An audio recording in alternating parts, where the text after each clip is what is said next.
Assalamualaikum warahmatullahi wabarakatuh. Saya Sepriana, NDH 17, Jabatan Peranata Kewilayahan, asal instansi Kantor Camat Tiangpumpung. Sikap dan perilaku bela negara. Ringkasan materi. 3 materi utama bela negara. Yang pertama, wawasan kebangsaan dan nilai-nilai bela negara. Yang kedua, analisis isu kontemporer. Yang ketiga, kesiapsiagaan bela negara. Wawasan kebangsaan adalah sudut pandang yang mencerminkan rasa cinta dan tanggung jawab terhadap bangsa dan negara, serta memahami jati diri sebagai bangsa Indonesia. Adapun landasan dasarnya, yang pertama yaitu Pancasila sebagai landasan ideal. Yang kedua, Undang-Undang 1945 sebagai landasan konstitusional. Kemudian NKRI sebagai bentuk negara, dan yang terakhir Bhinneka Tunggal Ika sebagai semboyan persatuan. Nilai-nilai bela negara merupakan landasan sikap dan perilaku warga negara yang dijiwai oleh kecintaannya kepada Negara Kesatuan Republik Indonesia. Adapun 5 poin nilai-nilai bela negara. Yang pertama, cinta tanah air. Yang kedua, sadar berbangsa dan bernegara. Yang ketiga, setia pada Pancasila. Yang keempat, rela berkorban untuk bangsa dan negara. Dan yang terakhir, mempunyai kemampuan awal bela negara. Selanjutnya yaitu analisis isu kontemporer, yaitu mengenalkan dengan berbagai isu kontemporer yang terjadi di kancah nasional seperti kenaikan BBM, bencana banjir, kecelakaan transportasi, kenaikan harga bahan pokok, dan lain sebagainya.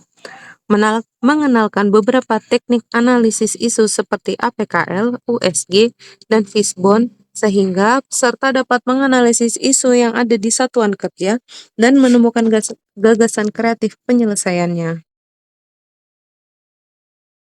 Kemudian kesiapsiagaan bela negara, yaitu suatu keadaan siap siaga yang dimiliki oleh seseorang baik secara fisik, mental, maupun sosial dalam menghadapi situasi kerja yang beragam. Dalam konteks aparatur sipil negara atau abdi negara, hal ini bukan berarti kesiapan untuk berperang, melainkan kesiapan untuk memberikan pengabdian terbaik bagi bangsa. Pembelajaran yang diperoleh dari materi ini yaitu pembelajaran dari sikap dan perilaku bela negara membekali kita dengan kompas moral. Ia memberikan arah agar setiap langkah yang kita ambil, baik dalam kehidupan pribadi maupun profesional, selalu memberikan dampak positif bagi keutuhan dan kemajuan Indonesia.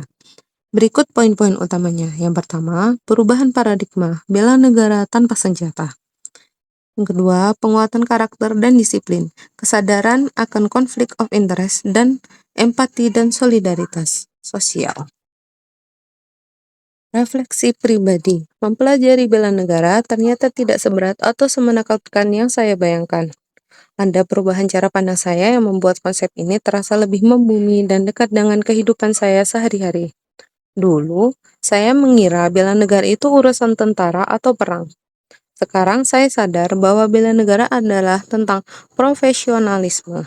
Dan saya juga menyadari bahwa ancaman terbesar bangsa saat ini bukan serangan dari luar, tetapi keropos dari dalam, seperti korupsi dan nepotisme.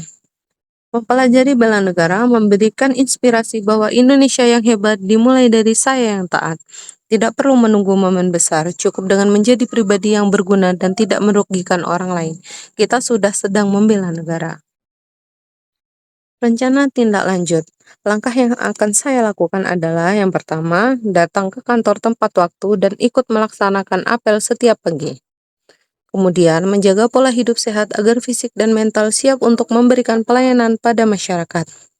Kemudian, meningkatkan potensi diri dengan terus belajar dan berinovasi.